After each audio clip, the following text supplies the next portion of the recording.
Now your forecast first, sponsored by ShermansNow.com. You still have 1 hour to shop. Order by 10 p.m. and get it tomorrow. Good evening. I'm your local weather authority, Chief Meteorologist Chris Yates. It has been a dreary day and a cool one at that, with temperatures in the 60s.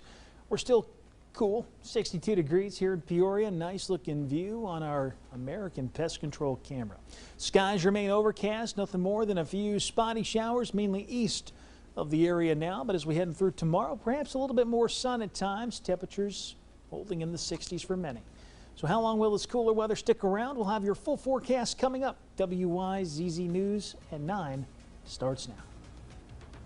To begin tonight, Peoria police are investigating a shooting that's left a 17-year-old teenager hurt. Good evening and thanks for watching. I'm Mark Welp. It happened just after 6 tonight in the 300 block of East Republic Street. According to police, the man was shot but had non-life-threatening injuries. He was taken to the hospital. Tonight's shooting happened just 3 hours after Peoria leaders came together pleading for peace in the city. Just last night, 1 person was killed, 2 people were hurt, and 38 rounds of gunfire went off during a night of violence. Our Durante Matthews joins us live in studio to show us the timeline of events and how city officials are moving forward. Durante? Well, Mark, when you look at it, the numbers of the shootings in the city in just the past 24 hours are really hard to digest. Police responded to 10 shot spotter incidents yesterday. City leaders telling the public today, through all the frustration and exhaustion, they need to combat the violence. We need your help. Enough is enough.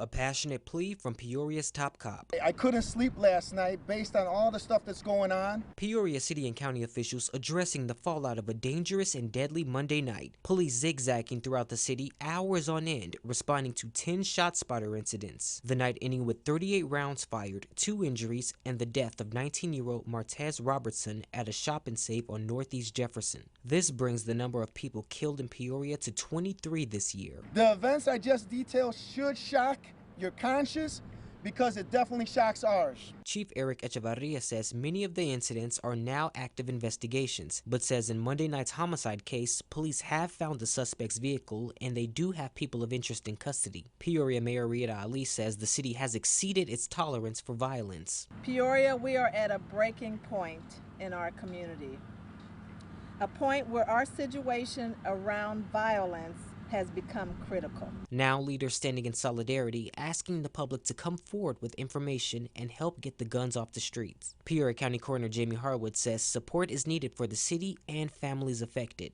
It's very heartbreaking to stand with a mother over her son who's been killed by gun violence and to explain to her why her kid's laying there. And the chief says the only way to move forward is to come together. And Chief Echevarria says they're still trying to put the pieces together. He says he doesn't have information at this time that indicates these incidents are gang-related or related to Friday's brawl at Peoria High. And anyone with information can contact the Peoria Police Department or Crime Stoppers. Mark? Thanks, Durante. 1 in 3 women and 1 in 4 men will be victims of domestic violence in their lifetime. That's according to the Center for Prevention of Abuse in Peoria. The social services organization serving more than 6,000 people last year, including 350 in the shelter. They received more than 10,000 hotline calls in 2020. The director of Domestic Violence Family-Centered Services says the pandemic caused a 30% increase in calls to their hotline, many calling for the first time. There's an increased stressor within the home. An individual likely lost their job. Loss of income increases stress. And so as a result of that, we've seen more individuals reaching out to us for services because they've never experienced this before. The director says domestic violence often happens behind closed doors, so it's important to learn the signs of an abusive relationship. She says on average, people return to their abusive partners 7 times before leaving for the last time.